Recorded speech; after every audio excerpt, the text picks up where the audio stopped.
Pessoal que está online, a gente vai dar mais 5 minutos antes de começar, tudo bem? E se vocês precisarem fazer alguma pergunta, só lembrando que do lado esquerdo tem um balãozinho de Q&A, de perguntas e respostas. Aí vocês podem deixar as perguntas lá. Ou se vocês preferirem, pode colocar no Meetup também.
Oi, pessoal. A gente esperou uns 10 minutinhos aqui para a galera entrar aqui no Hangout Sonair. Tô vendo que já tem pessoal online.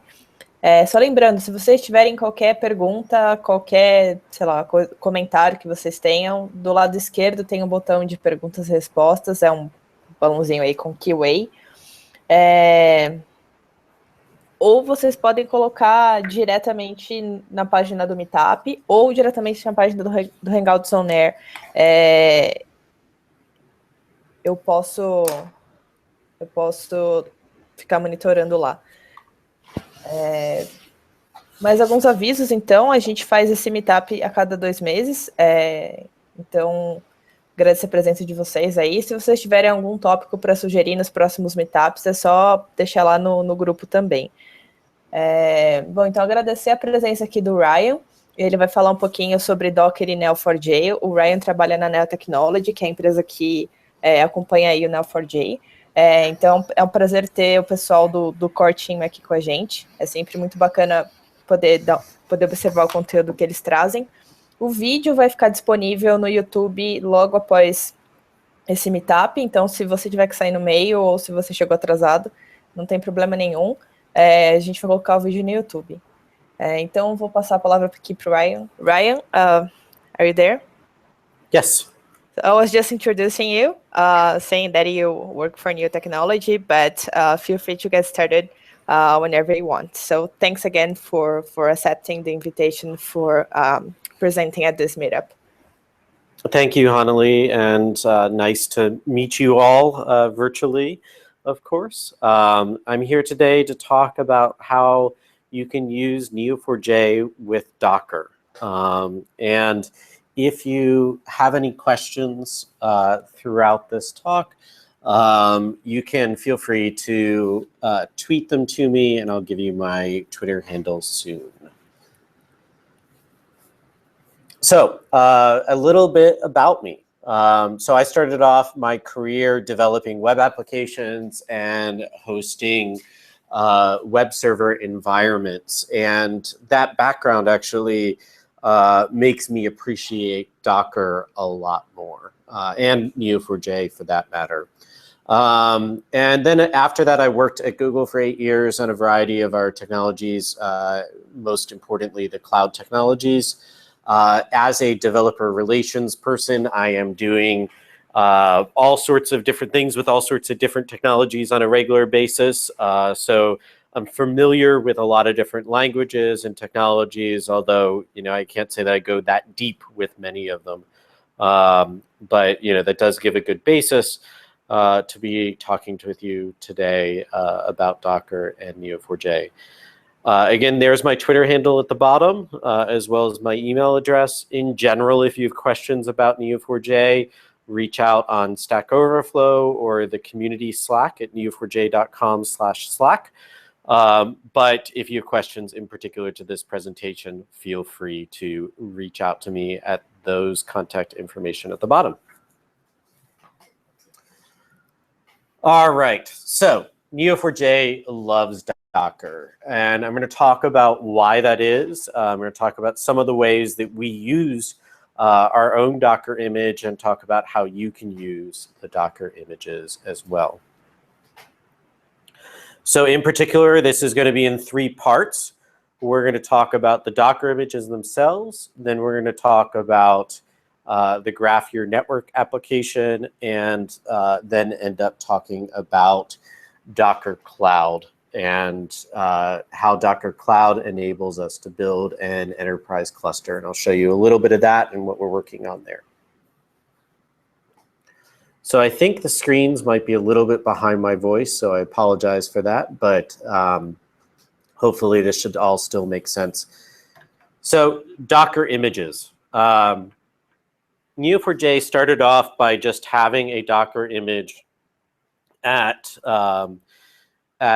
what is it, hub.docker.com/neo4j what is called an unofficial image. So like anyone else, all you folks can create images there. There were a number of folks in the community that created their own Docker images, and then finally we published a beta sort of image as Neo4j as a company So official for us, but unofficial as far as the Docker team was concerned.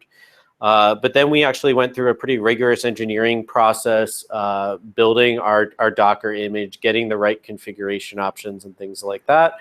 And the Docker images now are actually built as part of the Neo4j release cycle by our release engineers. And the Docker folks have picked it up as an official Docker image in their list of official repos. And more recently, we announced that we're part of the beta Docker store. For those of you who have access to the Docker store, we're in there, and that's kind of the future of where these official repositories will live. You can see that over 100 million, that would be fantastic, over 1 million pools and 179 stars. If any of you folks love the Docker image, please start.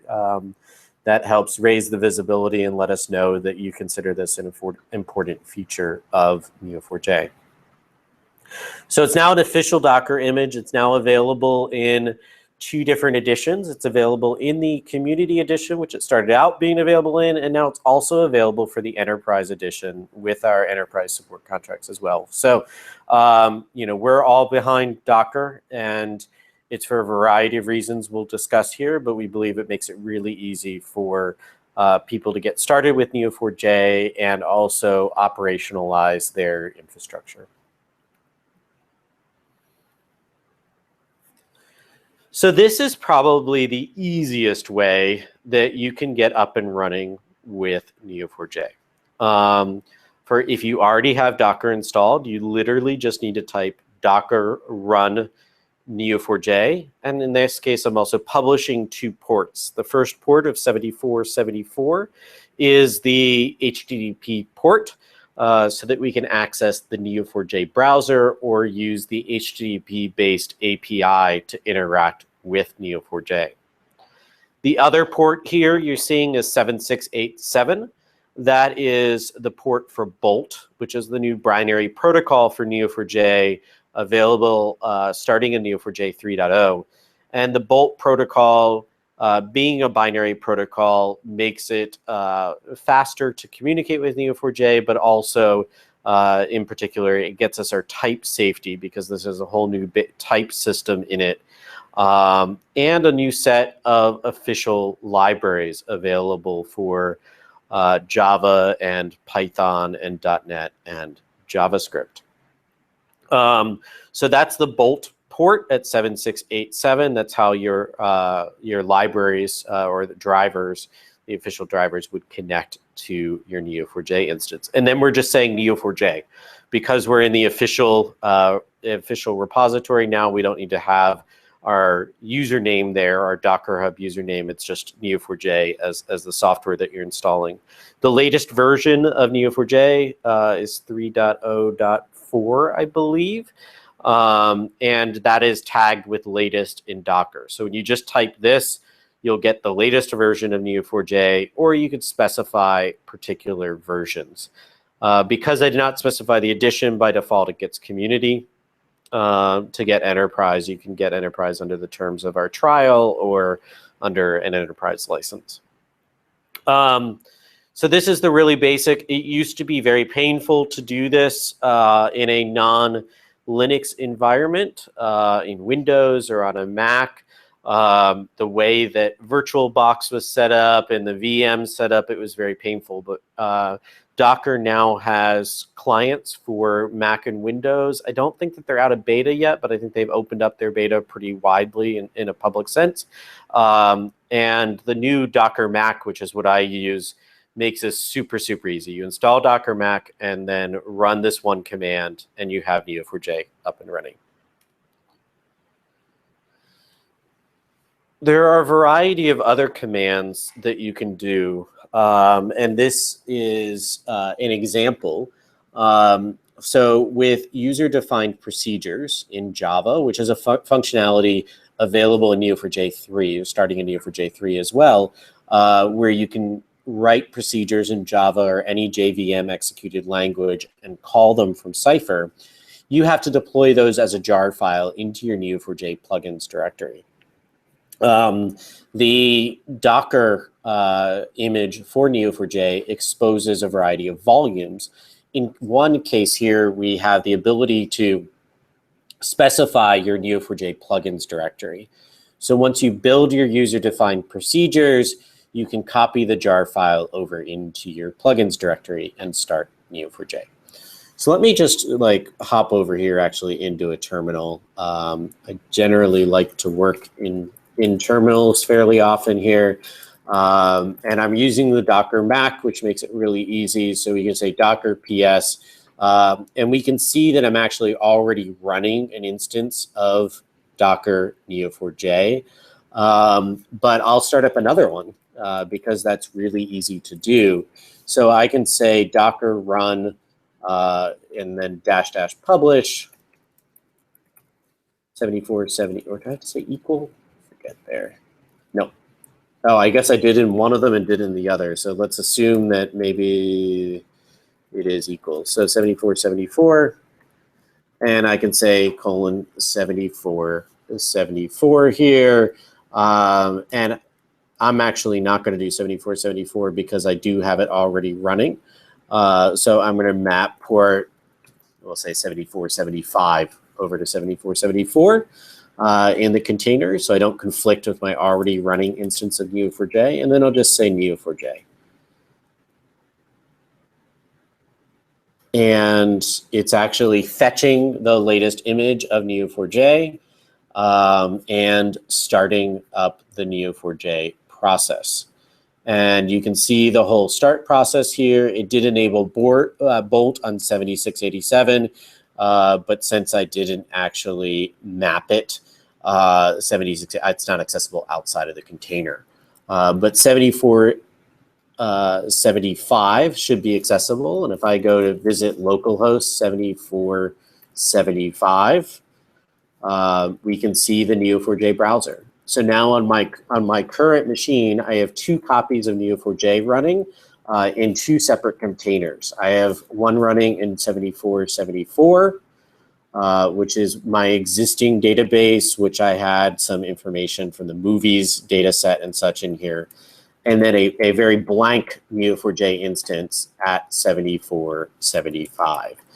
And I have to actually set up a new password on here because it is a very blank instance. But this allows you to actually start up a bunch of different instances of Neo4j on your machine. If you're testing something out or you have different databases you want to interact with, you can just easily type Docker run and it will get going quickly. So I'd encourage you all to test out the Docker beta for Docker for Mac and for Docker for Windows. It's really awesome and allows you to do this very quickly.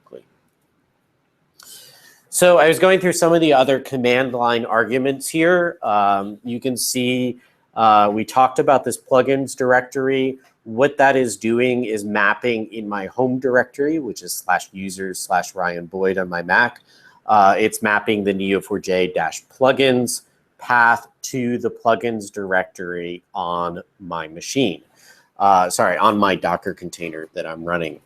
And you can see what my standard process for using that is. Here is from a presentation I gave the other day on for the San Francisco Meetup group on using Neo4j user-defined procedures. And basically what I would do is I'd start up this Docker here. And I would specify that we're mapping that volume to the plugins directory. And then I would go into my procedure. I'd run Maven to compile it. And then in the target directory, I would have a jar file, and I copy that over into the plugins directory. And then I can simply restart my Docker container very quickly, and that will then load in the jar file. So this is a really simple way of testing and iterating on your user-defined procedures as well. And I'd encourage you all to check out the new user-defined defined procedures, especially the APOC library, that's APOC. And that library has over 200 different procedures that make it a lot easier to do geospatial things and date functions and interact with JSON APIs or XML APIs and things like that. So encourage you all to check that out as a little aside.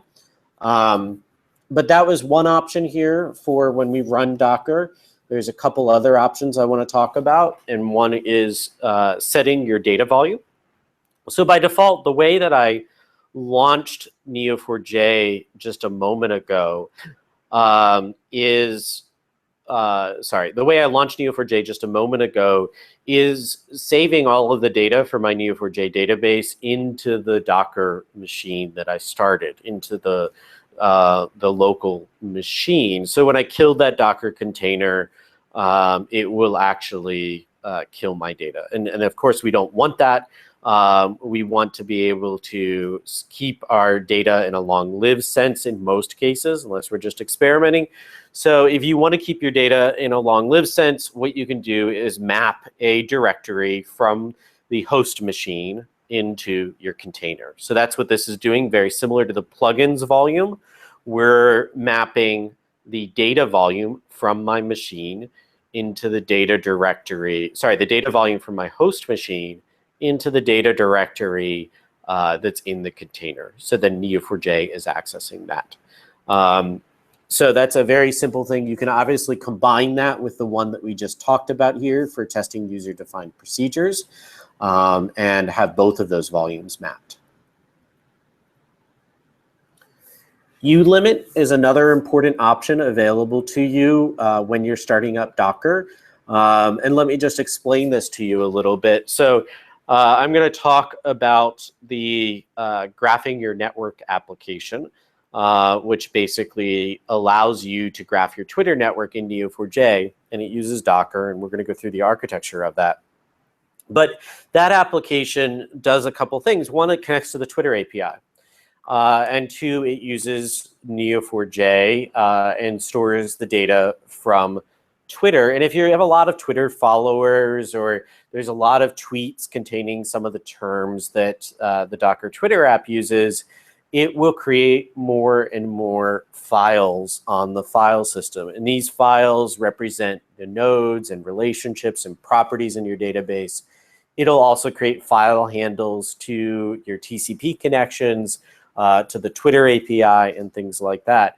And we actually had someone report a problem to us the other day where they were running out of file handles, and that's why their Docker Twitter Graph Your Network app was not working for them. And so I was debugging this, and I realized that I had not set the ulimit appropriately. Actually, this option I don't think was available for Docker when I first built that application. But now you can set that ulimit, and that's a kernel-defined limit in Linux specifying the number of open files. So number, open file, no file. And this is saying 40,000, which is sort of arbitrary. And we need to figure out a better way to explain what this limit should be set to, but 40,000 is a good default for trying it out here. So you'll want to set that if you have any serious amount of data inside your Docker container.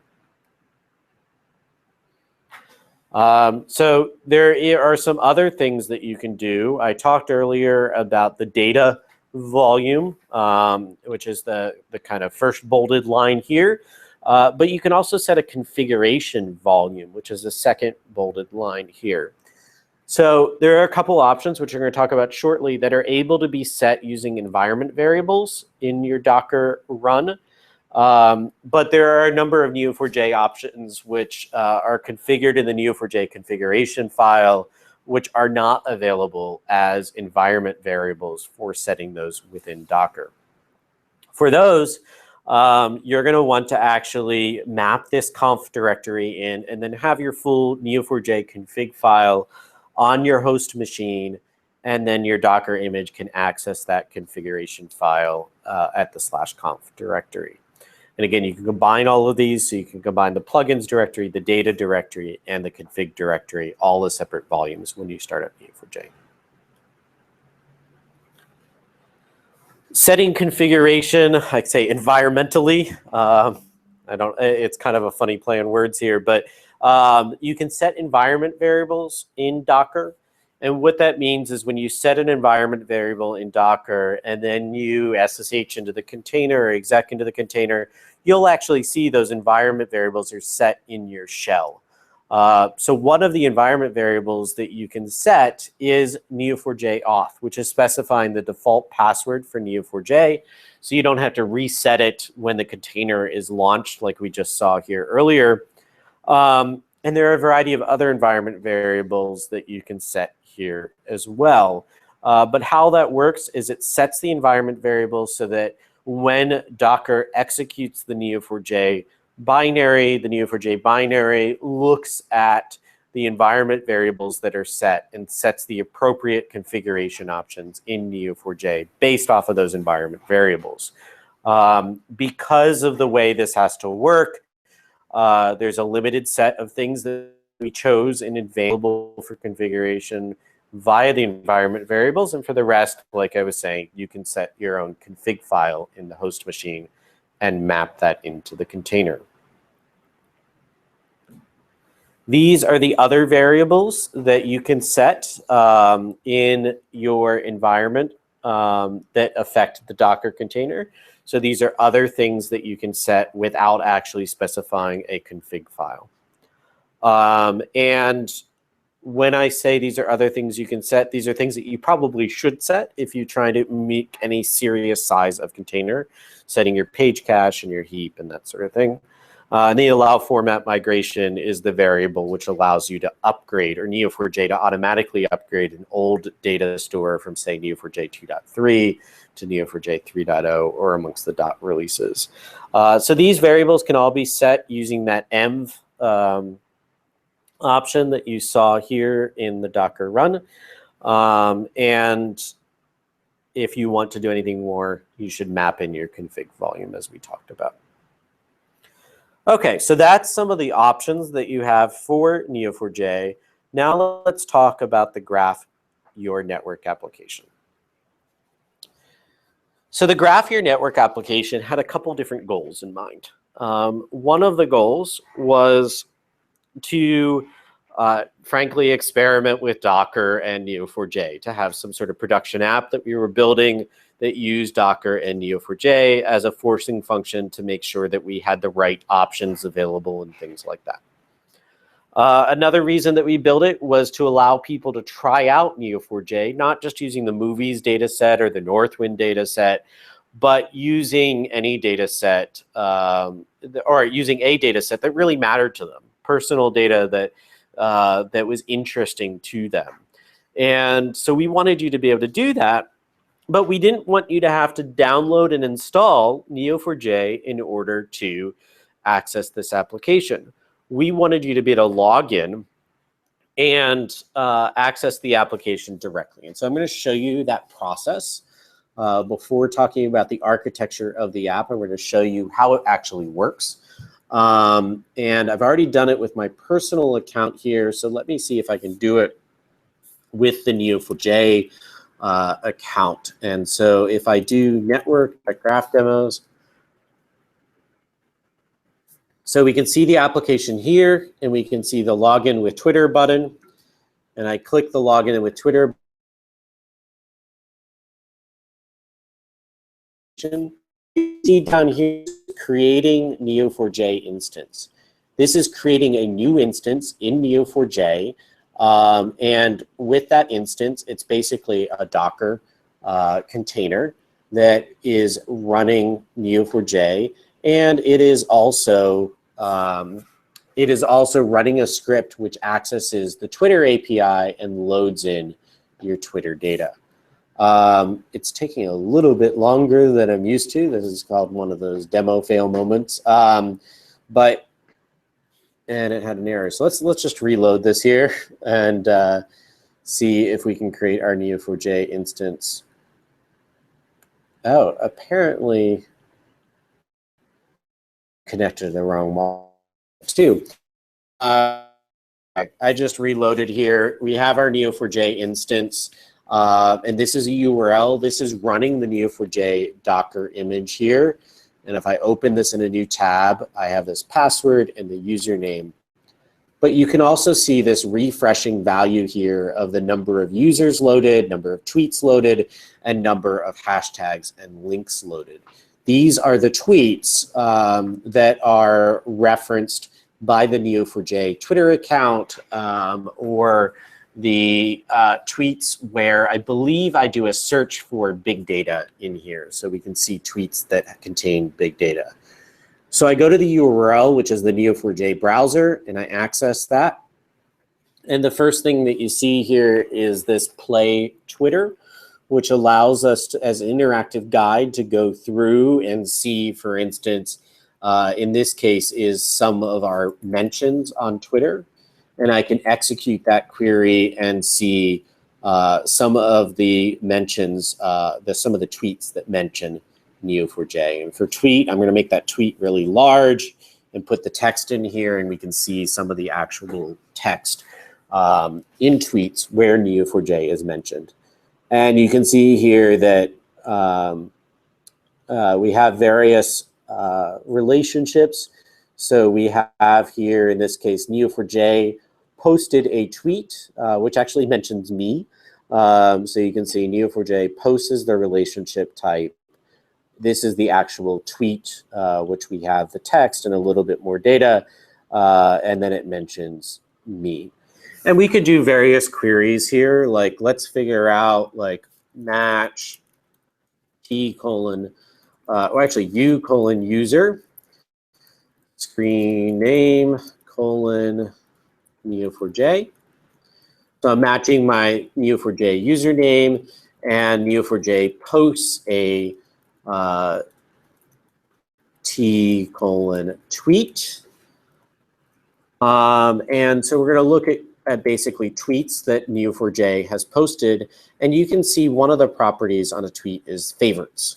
So I'm going to return T dot text, which is the text of the tweet, and I'm going to return T dot, let's see here, the text of the tweet, and created at maybe, and then T dot favorites, the number of favorites that the tweet got.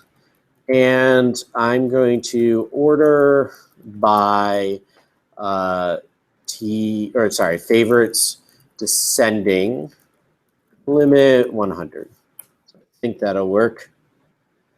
So here's the number of, or here's the tweets that we posted and the number of favorites. And these are like the most favorited tweets in the graph. So Neo4j 3.0 release is quite expected. How GraphGrid deploys Neo4j in AWS got a lot of publicity. Some tweets on the cosmic web of galaxies, and a Docker tweet, for instance, here got a lot of publicity. So that's just one of the types of things that we can do. We can also use the various clients. Let's see here. So Twitter web client, for instance, is one of the things that's referenced by a lot of these tweets is using relationship. So there's a variety of different using relationships to the different clients that are used, whether the web client or TweetDeck or things like that. So we can see what clients people are using. And you can just navigate this graph and find interesting relationships. I load in your followers and following, so I can see, for instance, here are all of the people that Neo4j follows, or a subset of the people that Neo4j follows. So I can say user, rename Neo4j. So this is all of the people that follow Neo4j, and we'll limit, well, actually just won't limit, return R. Whoops. And I apparently follows user screen name Neo4j. I might have just let's see about if we include the people. So it might not have loaded yet the people that follow Neo4j and just has the people that Neo4j follows. But you can see the graph of there, and then you could navigate from that point onward here to see other data that's in this graph. So you guys all are familiar with Neo4j. I don't need to go any further into this, but I can reiterate what happened here is that I went to this website, network.graphdemos.com, which you can all do now. And I logged in using my Twitter account, and then it created a Neo4j Docker container and started populating that with a bunch of my Twitter data using the Twitter API. I was able to log in using the URL and username and password that is supplied here, and was able to go through and see some of the data that's in here, in addition to seeing this guide, which guides you through the set of data that is available in this Twitter graph. And we also do have some canned queries here. So for instance, the top mentions of you. So this is finding the screen names that mention Neo4j the most often. And I could tweet that out myself. And so I could say, you know, Lion J mentioned me 26 times. Lion J actually works for us. So DHB7, I don't know who DHB7 is, but that was the second place one. So I could say DHB7 mentioned me 24 times, discovered via the Graph Your Network application. And I can tweet that out. And there's, you know, most tags that we've used with Neo4j, Graph Database, Cypher, Neo4j, RDB mess, those sort of things. We try to compute a follow back rate, which isn't there yet, but if I reload this page, we might have our follow back rate. That follow back rate is basically the percentage of our people who we follow, who also then turn around and follow us back. And I refresh that. Do I get a follow back rate? No, I don't quite have that yet, but that's probably because I haven't loaded in all of our followers. Links to interesting retweets, etc. So we have this page here that shows you a bunch of example queries that you can get. Apparently I have a CSS error here, but a bunch of example queries that you can get from this Twitter data. So that's just a quick tour of the Graph Your Network application. Now let's talk a little bit about how this application is constructed. Here's the architecture. So for those of you who use AWS, the term ELB on the left is going to be fairly familiar. But for those of you who don't, it's Elastic Load Balancer. That's simply a load balancer that's available in EC2 in AWS that allows you to have multiple machines which implement a service. And then this load balances through those machines, I believe mostly in a round robin architecture. So in this case, I have two machines, which are those head instances. So when I visit the network.graphdemos.com URL here, and when I visit that, this is getting routed through that Elastic Load Balancer. And then that Elastic Load Balancer is deciding where the traffic should go. In this case, that traffic is going between one of two machines, because there are two machines configured to work with the load balancer. And the load balancer repeatedly does health checks to make sure that those two machines are up and running. And if one of the machines dies, for instance, it will only then point to the other machine. So that's a way that we make this a little bit more robust. Right now, there's only two machines, and it doesn't automatically restart the machines and things like that. We could certainly make it more robust. But this was put in as a protection in case we got onto Reddit or got into Hacker News or something like that. which you guys can all feel free to submit us for, but in case we got a lot of traffic. And a little tidbit lesson learned here. We did actually get a lot of traffic. We did actually get onto the front page of Hacker News briefly when this first launched. So it was good that I put this in place. The one thing that I didn't realize, though, is that AWS has a quota for the number of machines that you can launch in EC2. And we use EC2 machines to host these Docker images or Docker running containers. And so we ran out of the number of EC2 machines that we were allowed to use. So although I put this protection in place, I wasn't thinking about what quotas that AWS might hit. So I should have thought about that earlier, but a hint for any of you that build large-scale applications on EC2 is you want to make sure that your quota allows you to launch a lot of machines. But anyway, so this resolves to an IP address. Network.graphdemos.com points to an IP address. That IP address is of the Elastic Load Balancer. Then the Elastic Load Balancer decides how to route the traffic, which machine to route the traffic to. And like I said, there's 2 instances right now of this Neo4j Twitter head.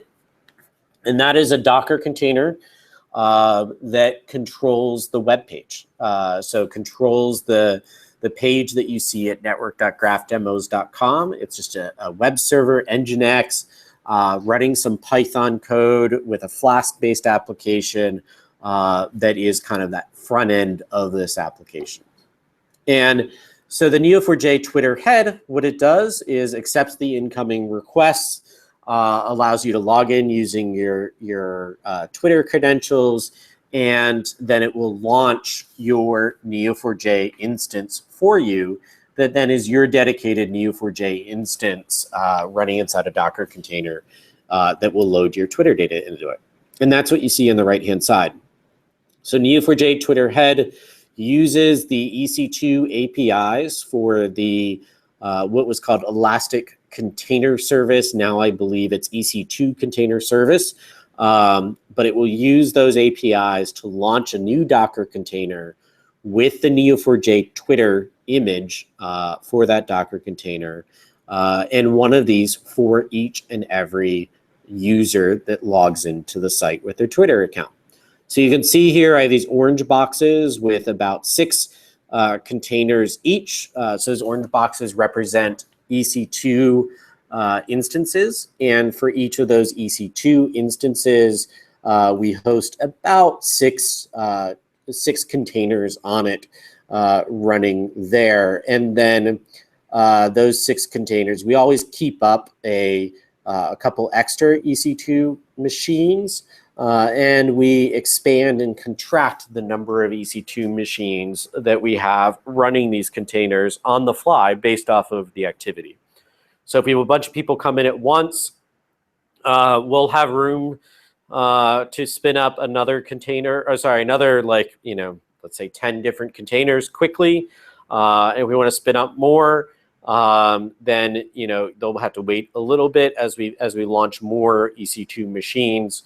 But it's fairly quick, and we can spin up a number of containers.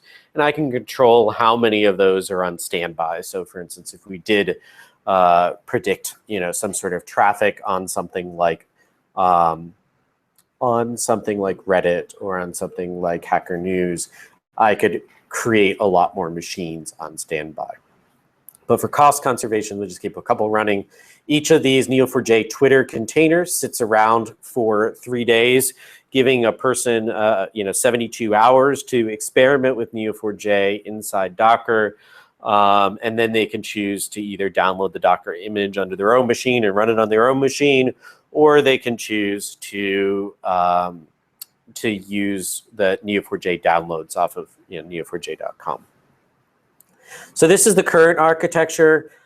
Each of these Neo4j Twitter instances is a copy of Neo4j running, plus the Python code which connects to the Twitter API and downloads the Twitter data and puts it onto that Neo4j instance. You might be wondering what those memcache things are on the left-hand side in the Twitter head.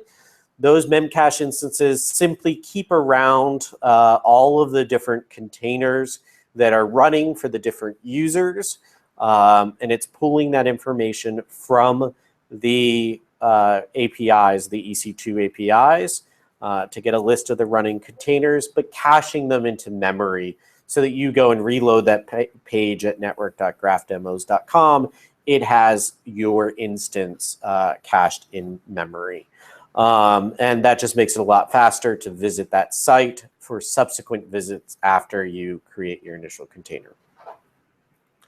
Okay, so what would I do differently? Well, let me show you the Neo4j Twitter container, and I want to show you the Docker file for that. This is the Docker file. This is basically how a Docker image is configured. Typically, you'll have essentially from Debian, and then you'll add in all of your things on top of the Debian base image. That's how the Neo4j image is currently written. But in this case here, I want to take an instance of Neo4j and extend it and add on functionality to an instance of Neo4j. I want to add on my script which loads the Twitter data. I want to add on this run neo4j.sh, which basically calls the import process and runs Neo4j. And I want to add in some jar files. I'll talk to you about this. Sorry, I'll talk with you about this soon. But in this case, I'm adding in a jar file for the Neo4j browser, changing permissions. I'm giving every instance some memory, some more memory because, in case you have a little bit more Twitter data. And then I'm installing a variety of different software, mostly in Python, libraries that the Python scripts need. And then I'm running, I'm setting the command to run Neo4j and load the Twitter data in. And then if that script loading the data in dies, Neo4j will die, and the container will die. But we've optimized that over time and made sure that doesn't die too often.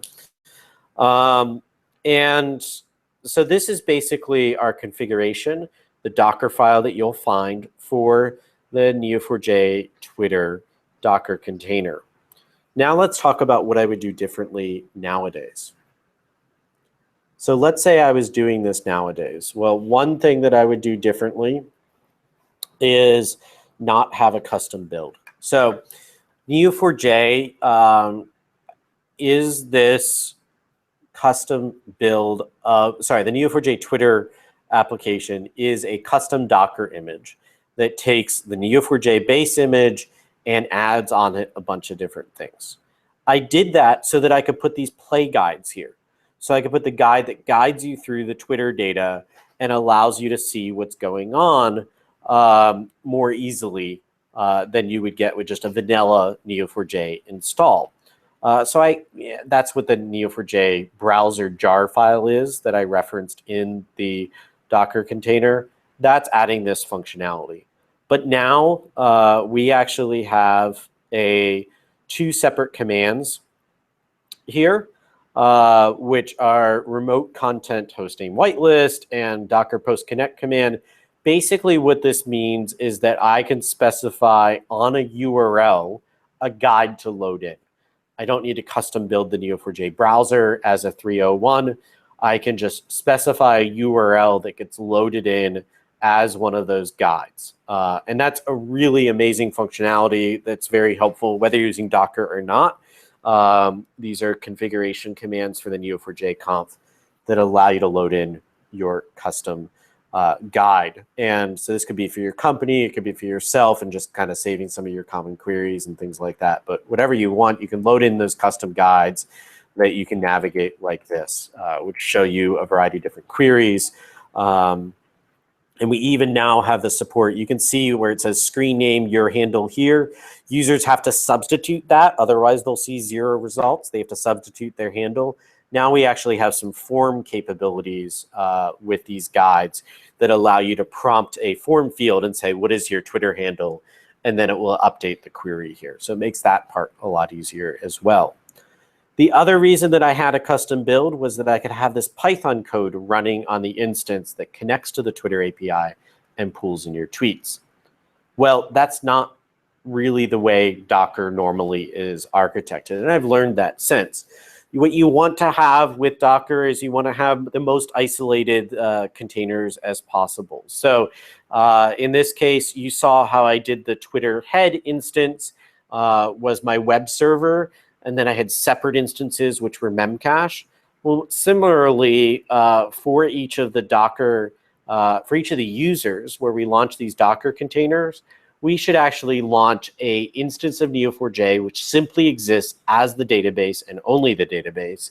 And then we should probably launch a separate container for each user that takes the data from the Twitter API, retrieves it, and loads it into their Neo4j instance. It's a much better way to componentize this, to normalize this application architecture. And so if I were to do it today, I would just have a very basic Debian image for Neo4j Twitter that connects to the Twitter API and does its thing. And then that image would then connect to a vanilla Neo4j install. And with configuration parameters, I could specify that custom guide and things like that. I wouldn't have to build my own Neo4j Docker image using the Neo4j base image. I would just be able to use the vanilla Neo4j image. Okay. So that's how it should be architected. And I talked about the no need for custom build. Oh, this is the other thing I should point out is that I should have used Twitter streaming APIs. Right now, these Neo4j Twitter instances call out using the REST API and basically in a loop continuously retrieve and search for data belonging to that user. It's much more efficient to use the streaming APIs, and I've learned that since. All of this code, by the way, is on GitHub. You can find it. Just search for Twitter Neo4j or Graph Your Network app. I'm not sure the exact terms, but if you don't find it, reach out to me on Twitter. Okay, so all of this is running, like I said, in the Amazon EC2 container service. And we can see the Amazon EC2 container service here. I have clusters, and we can ignore this first one, but you can see the head instances and the Neo4j Twitter instances. And the Neo4j Twitter instances are the individual running instances that belong to users, and the head is the load balanced Neo4j that really just has two tasks here, one for each of the front ends for this application. But if I look at Neo4j Twitter and I look at the list of tasks, we can see here each of these tasks, and I'm not going to click on them because it'll have usernames and such, but each of these tasks here represent the containers that belong to an individual user for those 3 days as they're testing out Neo4j. And ECS instances, these are the host machines, the host EC2 machines that each have 4 gigs of memory on them. And actually, I think it's 4 gigs of memory based off the size of instances I'm using. And they each have available memory as well, so they could each launch additional Docker images for individual users. And we will automatically scale these out as they become used up. As there's no place for new incoming tasks to go, it will increase the number of instances. All right, so that is the Elastic Container Service. I don't have much more time, but I did promise that I would show you Docker Cloud as well. Let me just make sure I didn't miss anything. Nope, Docker Cloud. And what I'm doing with Docker Cloud is I'm actually trying to load in a bunch of tweets, similar to the Graph Your Network application, but loading in tweets in regards to the US elections. And in much bigger quantity using that streaming API. So given that I want to save some of these around for a bit to do some analyses, and given that it's a much bigger quantity, I wanted to use enterprise instances of Neo4j that have cluster and HA and failover. So I have a stack which represents this application.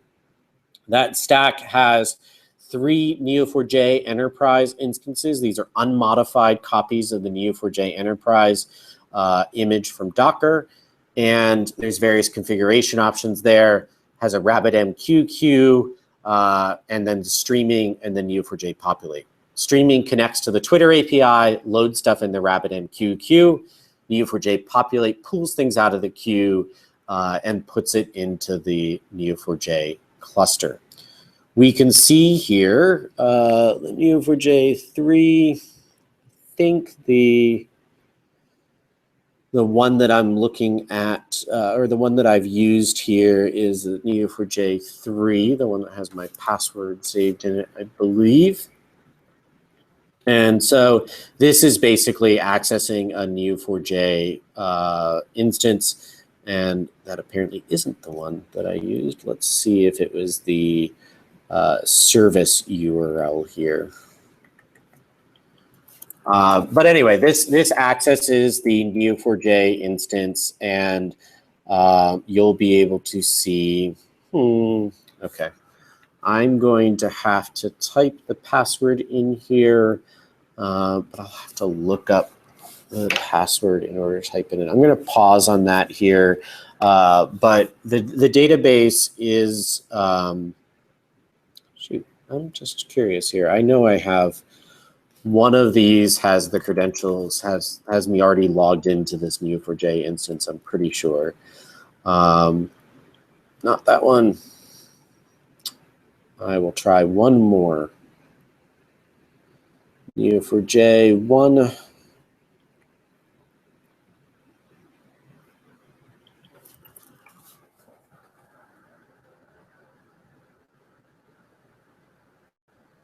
Okay, so I'm not going to log in there just yet. I'll have to unshare my screen to figure out that password before I do that. But what I wanted to talk about here, so this is a database. We have, I think, 10 or 15 gigabytes of tweets at this point in this database that is in Docker Cloud. And I wanted to show you with Docker Cloud how we set that up. And it's actually really simple. You create this YAML file for Docker Cloud that specifies each of the services in your stack. And I have a service for Neo4j 1, Neo4j 2, and Neo4j 3. The way that the enterprise clusters work is that we need to pass different environment variables to each of these. So we need to define them as 3 separate services rather than one service that has 3 instances. And what each of these enterprise servers do is specify some different environment variables that I didn't talk about earlier. And these environment variables are specific to enterprise HA, and it specifies the ports and servers in the cluster. So I'm saying mode is HA. I'm specifying the server ID and the ports of the other machines. So I have Neo4j 1, Neo4j 2, Neo4j 3. I have my RabbitMQ instance, and I have my streaming instance, which connects to Twitter using these environment variables and puts data into my RabbitMQ instance, and then Neo4j populate, which loads things in Neo4j from the RabbitMQ service. So it's a very simple YAML file that you set up, and then you go over into Docker Cloud and you create this stack. You basically copy and paste that YAML file in here. And the awesome thing about this is that anytime I make a change to the Neo4j populate Docker image or make a change to the streaming Docker image, Docker Cloud automatically redeploys that and restarts the service, and I'm ready to go. All right, so that was a quick run through Docker. I did want to encourage you all to get certified with the Neo4j Certified Professional Program. You can access that at neo4j.com/graphacademy. And this is a free certification test for you to demonstrate your knowledge of Neo4j to yourself and to your friends and community and potential employers and that sort of thing.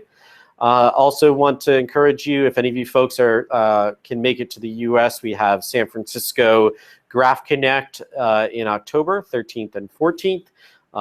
Those tickets are on sale in the early bird price through this Sunday of $99. And we also have a call for papers open for Graph Connect, either full-length talk or lightning talks that you can submit up through this Sunday as well. And all of that is on graphconnect.com. So thank you very much. And there's my Twitter handle and email address, and I'll turn it back over to Hanali. So thanks a lot, Ryan, for the presentation. It was really awesome. I got some questions on Meetup group. I think I could answer them. And the only question that is remaining is like, do you have the link for the slides of this talk? People are kind of asking for it.